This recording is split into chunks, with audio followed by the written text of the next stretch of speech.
In this video, we're going to start learning about decimals and how to write them. So if we have a problem that says write 8 3/10 as a decimal number.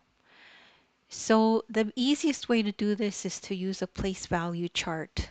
And here is the place value chart. This is where the ones go, and this is the decimal, and this is where the tenths go.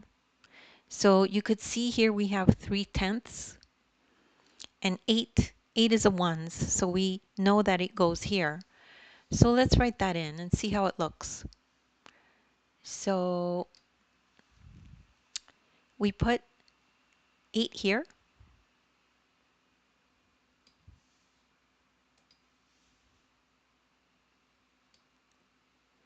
And then 3/10 will go here.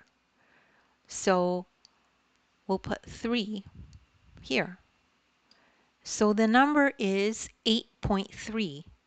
That's what 8 3/10 looks like when it's written as a decimal number.